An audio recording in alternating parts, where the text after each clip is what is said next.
You're wrong for the CEO job. Be an entrepreneur. Hey everyone, it's Wolfgang. This is true life experience. This will help you figure out if you should stay on a corporate track or branch out on your own and be an entrepreneur. It's really cut and dry. Let me just go through this. So you might be better off building and running your own company, even if you hadn't thought of that as an option.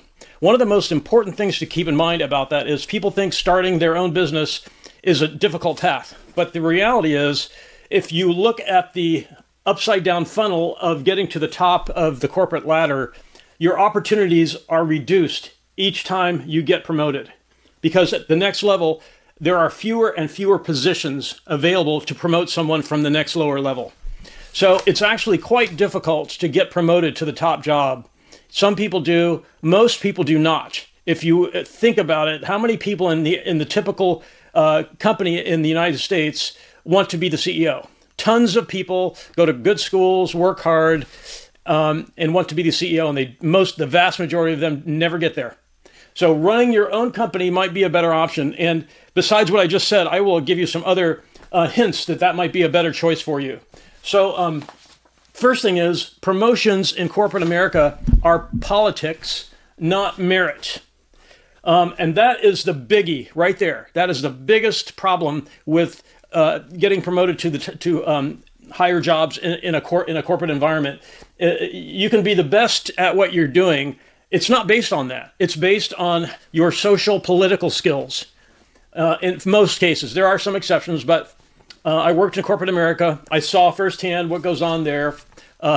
So promotions are usually politically based. Sometimes it's pretty innocent how those political bonds are created. In my case, when this happened to me, it was not intentional. It just came out that I had something in common with someone who was at a higher level in the company than I was, and that I derive some career benefits from that I'll explain. But the point is, promotions are usually politically oriented, not based on how good you are, and that is really tough for people to accept when they come out of college. If you came out of college, you're at the top of your class, you say to yourself, I'm good at knowing what to do and being good at it. That doesn't really matter so much in a corporate job. It doesn't really matter. And let me explain this, okay? I know that might sound hard to believe, but you might be wrong for the CEO job if you learn quickly. You know, if you were in college and you're always at the top of the class, you tend to learn quickly, right? You could be wrong for the CEO job if you want to and if you expect to advance faster than average. In other words, if you say to yourself, I've learned everything at this level, I'm ready to take the jump to the next level. It doesn't work that way. It's not based on merit. These promotions are based on the needs of the company primarily, but when it comes time to decide who gets promoted, it's politics, it's relationships in the company, not merit. There are tons of situations where the least qualified the least competent person gets promoted, and it's because they have good connections, they have good social skills, political skills in the company. So if you expect to advance faster than average, you're probably wrong for the CEO job, because the upside down funnel of advancing to the top of the food chain in a corporate job, it takes a very long time. If it's any reasonably sized organization, it's very difficult to get to the next level. It gets harder and harder because there are fewer and fewer positions as the ranks are get narrower at the top. There's fewer positions available. So also, if you could be wrong for the CEO job if you have no tolerance for incompetent people who rise via politics, not merit. So if you've been in a situation and you have firsthand seen people who you were better at, it could be in everything that you do, you're better than them. In terms of merit, in terms of your skill set, your intellect, your abilities. If it bugs you to see incompetent people who rise up in the ranks by politics, not merit, you're wrong for the CEO job. You don't have the tolerance, the skills to deal with that, because that's what happens. That's kind of what happens in corporate jobs. In most corporate situations, you've got to be tolerant for people who are less skilled than you are getting promoted. If you think about it, the easiest way to see that is if you go to work at a company that's run by the original owner and his son graduates college, guess who's going to make it to the C-suite before almost everyone else, even though they're not qualified for it, right? Nepotism is an example of this, getting promoted not because of merit. So if you have no tolerance for that, you might be better off building and running your own company and being an entrepreneur. Okay, so here's how some people get ahead. These are political skills I either saw firsthand or I actually engaged in myself in corporate jobs. As an example, you find out that your boss has a particular interest. In this case, this example, golf. You find out your boss plays golf, and you play golf. So you say, let's get together and play around, and it's on me. You tell that to your boss. You play a round of golf. If you go past that and you develop ongoing rounds of golf over a period of time with your boss, guess who's more likely to get promoted? You are. If you strategically say, I'm going to find out all my boss's interests. I'm going to see if I have any shared interests with my boss. And if I don't, I'll make one up. And then I will use that to develop a professional relationship based on this shared interest. And then you're insulated from layoffs and you're insulated from getting bad assignments. So there were times in my brief corporate career where I saw people who they were not friends of the boss, put it that way. Being assigned the SCUT work, S-C-U-T, the types of projects that nobody wants. Because they were not, they didn't do this. They didn't play golf with the boss. They actually did not get along with the boss, and they ended up getting assigned to the crummy projects. Again, you're wrong for the CEO job if you can't put up with that, because you will have bosses you don't get along with on the way up the corporate ladder. So if you manage to find a shared interest with your boss, in my case, for example, I did full contact karate. That was one of my activities when I was in my working days. And my boss was a Texas champion. He was a champion full contact karate guy in Texas. So me and a friend of mine who was also who worked at the company, both of us were full contact karate guys. And we had this boss who was a Texas champion. And so we used to have sparring matches with our boss. And so guess who was insulated from being laid off? We were. When there was any downsizing, we never had to fear losing our jobs. We had somebody above us looking out for us because we had established a professional relationship based on a shared interest. And it can be anything. It could be golf, full contact karate. It could be playing bridge. Just find a shared interest of the boss and try to get into his circle. And then you've got someone who, as he gets promoted, he will promote you along with him. Okay. So another technique to rise up the ranks is to do the same thing except 2 or more levels above you. So instead of trying to, if you discover that your boss's boss plays golf, the idea would be you try to play rounds of golf with your boss's boss, or even higher up in the organization. I've seen that too. This is risky. If your boss finds out that you are playing golf with his boss, there's 2 possibilities. Either he's going to see you as a threat and he will undermine you and get you fired or get you moved out of his group.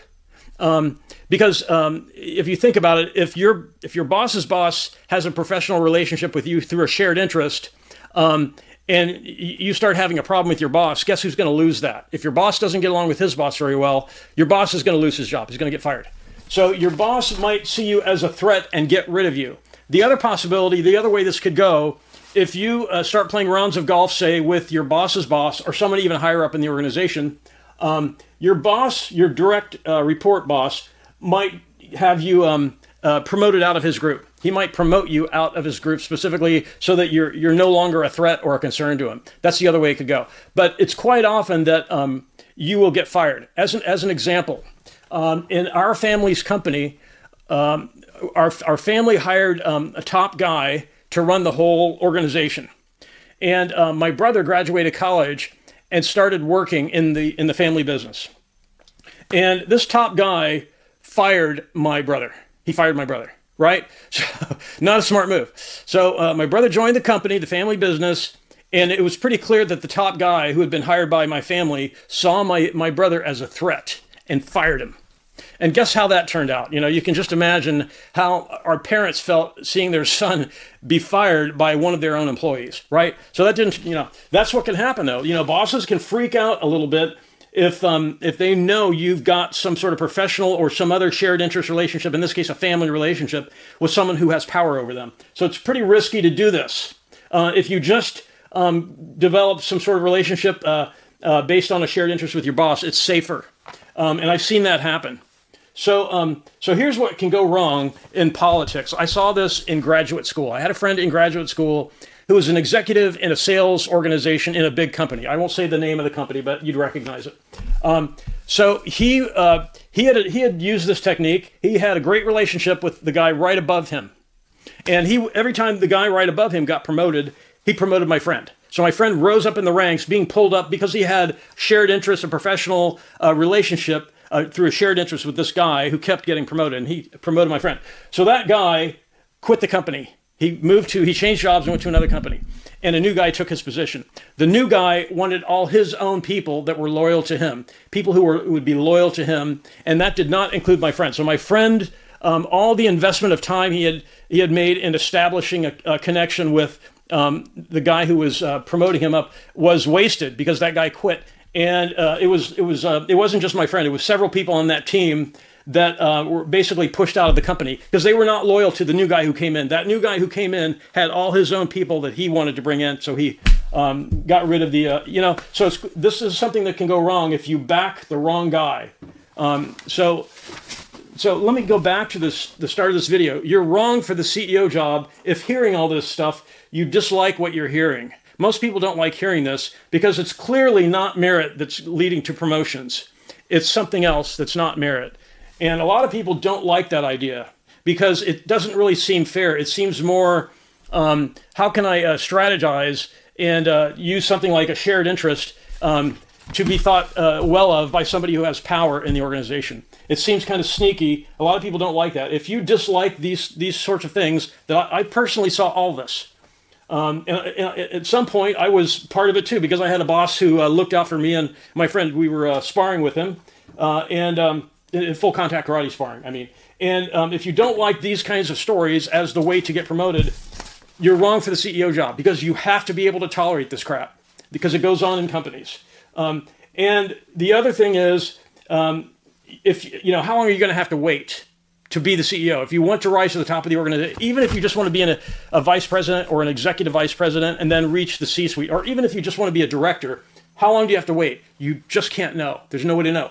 And it goes back to this. You're wrong for the CEO job if you learn quickly, if you're at the top of your class in a great college, for example, and you expect to advance faster than average because you're, intellectually you're more accomplished, And so if you don't like waiting, saying to yourself, I know I'm capable, I know I could do this job better than the current guy, and yet I can't get that promotion, you are wrong for the CEO job, because you have to be able to tolerate this, and there's no way to know how long it will take. It would be better off to start your own company and learn how to sell and how to market and build something, your own company, because you can't be fired from your own company. There are no politics in you being at the top of the food chain in your own company. The only exception to that is if you think of Jeff Bezos, Amazon, if you think of Mark Zuckerberg, Facebook or Meta, even though they started those companies, they were still beholden to the venture capitalists, because venture capitalists funded those companies, Amazon and Facebook, and kept them alive when they weren't making too much money. And a lot of times, venture capitalists will replace the founder, will fire the founder, the CEO, and bring in somebody that they know. So that's risky too. So that's one exception. If you start a company, you can still be subject to, getting fired, even if you started the company. But if you're not starting a VC-backed company, if you bootstrap a company, then you're not going to be subject to all the politics that go on. Getting promoted, not because of merit, but by politics, makes a weak company, because you've got people in various positions of the company who probably shouldn't be there because they lack the raw skill to do a great job. The only skill they actually have, or the main skill they have, is using strategies like this, using a shared interest to get to make friends with someone higher up in the organization who will promote them as they themselves get promoted.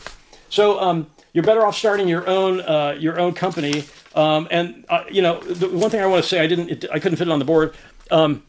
Know thyself. If you can say to yourself, these things about me tend to be true. I learn quickly. I want to advance quickly. I hate incompetent people who get promoted via politics and not merit.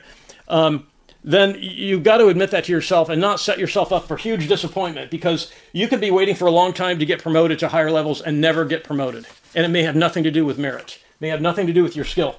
And it's pretty frustrating when you know you could do something if only the incompetent person doing the job now wasn't there. That can be very frustrating. So know thyself. it might seem hard at first to think about launching your own business, but if you can start a needs type of business, for example, investment management, there are a lot of people who have money who have a problem. They need to invest their money, their capital. So there's a need for people who are skilled investment managers. You still need to be able to schmooze with people to, have people skills and meet people and network with the affluent, as they say, with affluent people, network with them. But there are needs types of business like investment management, real estate, a chain of gas stations, any type of business you can think of that is a need that people will keep buying even when the economy is slow. That's a needs business. It might seem daunting to become an entrepreneur, but if you can find one of those businesses that you can start small with, you can do it. That's what I did. Truth be told, I did have some money because I worked at a technology startup, and I got some money when the company went public. So that helped. But even before that, I was investing in real estate, kind of like almost right out of college. So real estate, rental property is a need. People need a place to live. So you get to advance by skill if you run your own company and not by politics. And again, you can't be fired if you're at the top of the food chain. So I hope this helped. You're wrong for the CEO job if you're a bright person and you don't like playing politics. It's just it can seem like the logical thing to do because a lot of people do it. But in the end, if you don't get what you were waiting for, it can be very frustrating. You may as well be independent and start on your own, find a good needs-based business and make it work for you. So I hope this helped. This is all based on personal experience. And if you have any questions, I'd be willing to answer if you post questions in the comments. And I really want to thank everyone for watching. Have a great day.